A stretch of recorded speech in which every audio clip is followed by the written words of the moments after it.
என்ன கொள்கைன்னு என்று கேக்குறீங்கல்ல, மக்களுக்கு நல்லது செய்யணும், அதான் எங்க கொள்கை.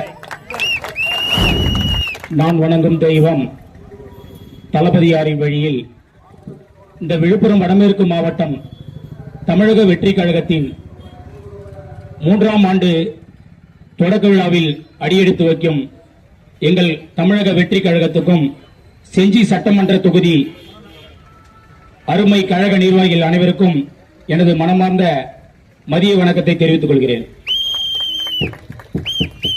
இந்த 3ஆம் ஆண்டு என்பது நம் கழக தலைவர் ரசிகர் மன்றமாக இருந்து மக்கள் இயக்கமாக மக்களுக்கு நல்லது செய்து இன்று தமிழக வெற்றி கழகம் என்ற ஒரு கழகத்தை உருவாக்கி எதுக்கு வந்துகிறார்னா, இந்த நாட்டை சூறையாடி கொள்ளையடிக்கும் திருட்டு திமுக மற்றும் பாசிச பாஜகவுடன் மறைமுக கூட்டணி மட்டுமில்லாமல் நேரடியான கூட்டணியை வைத்து தமிழ்நாட்டை நாசமாக்கி கொண்டிருக்கும் அண்ணா திராவிட முன்னேற்ற கழகத்தையும் கூண்டோடு அழிக்கத்தான் இந்த தமிழக வெற்றி கழகத்தை நம் கழக தலைவர் உருவாக்கியுள்ளார். என்ன உங்க சமூக நீதினு கேக்குறீங்களா? எங்க மாவட்டம் ஒரு சமூக நீதி, நான் ஒரு சமூக நீதி. அதுதான் இந்த தமிழக வெற்றி கழகத்தின் சமூக நீதிக்கான ஒரு கட்சின்னு சொன்னால் தமிழக வெற்றி கழகம் மட்டும்தான். இங்க நின்னுங்கிற எல்லா ஒன்றிய செயலாளர்கள், மாவட்ட நிர்வாகி எல்லாருமே ஒரு சமூக நீதிக்கான உருவாக்கப்பட்ட மனிதர்கள். இது மாதிரி உங்க திருட்டு திமுக காட்டுங்க பார்க்கலாம். நிறைய பேசணும், இந்த மேடை டைம் கம்மியானதால ஷார்ட்டா முடிக்கிறேன்.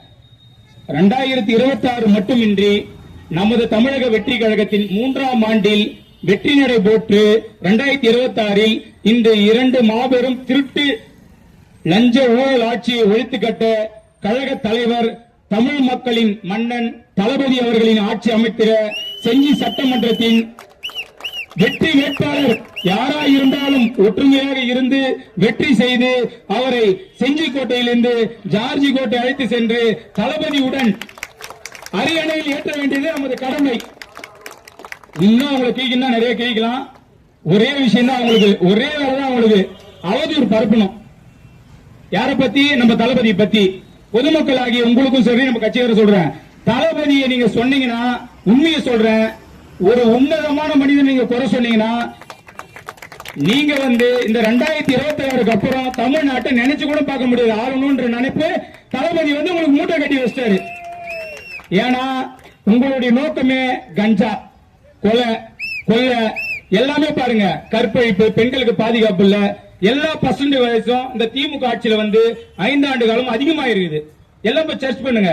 பொங்கலுக்கு காசு கொடுத்தாங்கல்ல, 3000 எதுக்கு விடுறான்? இப்போ எதுக்கு விடுறாங்க? உங்களை ஏமாத்துறதுக்கு 2-3 வருஷமா என்ன கொடுத்தீங்க? யாரை ஏமாத்துறீங்க? 3000 கொடுத்தவங்க ஓட்டு போட்டுறானா? 3 நாம தான் போட போறாங்க மக்கள். கரெக்டா?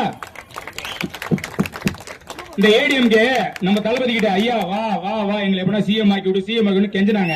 நம்ம தளபதி தான் தெரியல, யாருக்கு அடி பண்ண மாட்டாரு. அடி பண்ணியாதெல்லாம் இன்னைக்கு ஜனநாயகன் படம் வரல. எதனால ஒரு படத்துக்கு சென்சார் கோர்ட்டுக்கு போய் பாத்துக்கிறீங்களா? தளபதி ஒருவருக்கு தான் வரலாறுல இடம் பிடிக்கணும். ஒரு படத்துக்கு சென்சார் போர்டே கோர்ட்டுக்கு போனது தளபதி தான் வரலாறு. இதெல்லாம் இந்த வரலாறு மாற்றால எவனாலையும் முடியாது, எந்த ஒரு சக்தியாலையும் முடியாது. அதுதான் நம்ம தளபதி நம்மள சொல்றாரு, அவரையும் சொல்றாரு, தூய சக்தி. புரியுதுங்களா? 2வது பாத்தீங்கன்னா, எவனா எதனா சொல்லிங்க இருக்கட்டுங்க, அவதூறு பரப்பட்டுங்க. நம்மளுடைய வேலை என்ன? நேர்மையான இருக்கிறது. தளபதி என்ன உண்மையை சொன்னாரோ அந்த உண்மையை போய் மக்கள் கிட்ட சொல்லுங்க. அது போதும் நம்ம ஜெயிக்கிறதுக்கு. நம்ம பையா சொல்ல தேவைங்க. இவங்க வேற மூட்டா பொய் சொல்றதும், மூட்டையா பணம் கொடுக்கறதும், இதான் இவங்களுக்கு வேலையே. புரியுதுங்களா? லாஸ்ட் ஒரு பாயிண்ட் மட்டும் சொல்றேன். மகளிர் அதிகமா வந்துக்கிறீங்க.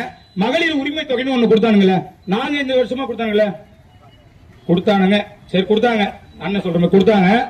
அவங்க தகுதியான மகளிர்னு சொல்லிட்டு 4 வருஷம் ஓட்டானுங்க. நல்லா கேட்டுங்க, தகுதியான மகளிர்னு ஓட்டிட்டு இப்ப எலெக்ஷன் வர போகுதுன்னு சொல்லிட்டு உங்களோட ஸ்டாலின் ஒரு திட்டத்தை போட்டு எல்லாரையும் பாம்பு கொடுக்க சொல்லி இப்ப நவம்பர் எல்லாருக்குமே காசு வந்துருக்கோம். ஏன்? எலெக்ஷன். புரியல? ஏன்னா எலெக்ஷன் முடிச்ச உடனே அவன் கரெக்ஷன் பண்ணணும், அதான் அவனுடைய வேலையே. அதனால தெல்ல தெளிவா புரிஞ்சுங்க.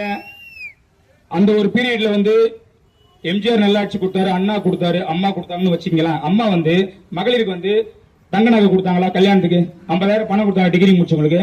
அந்த திட்டத்தை மறைச்சிட்டானுங்க. ஏன் மறைச்சானுங்க தெரியுமா?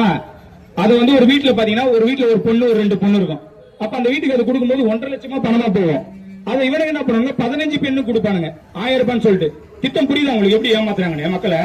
அப்ப வந்து தகுதியான மகளிர்னு சொல்லிட்டு பாதி பேர் நிறுத்திட்டானுங்க. இப்ப எலெக்ஷன் ஒரு தடவை கொடுக்குறான். இப்ப எவ்வளவு கொள்ளடிக்கிறான் பாருங்க. கேட்டா தமிழ்நாட்டுல நிதி இல்லன்றான். எல்லாருமே எவ்வளவு கடன்கள் தெரியுமா? 5000 கோடி கடன் வாங்கி வச்சிருக்காங்க இந்த 5 வருஷத்துல. இவனுங்க என்ன பண்ணானுங்க? ஒண்ணுமே கிடையாது. அதான் வந்து எப்பயுமே சரி, யாரும் எதை பத்தி நம்ம பேச தேவையில்ல, உண்மையை எடுத்து சொல்லுவோம். எங்க தளபதி அவ்வளவு விட்டுட்டு இவ்வளவு விட்டுறது எல்லாருக்குமே தெரியும். நம்ம அதையும் சொல்றோம். ஆனா எதுக்காக வராரு இவ்வளவு இதுலயும்? தமிழ்நாடு நல்லா இருக்கணும், தமிழ்நாடு நல்ல பாதையில போகணும். அதுதான் நம்ம நோக்கம்.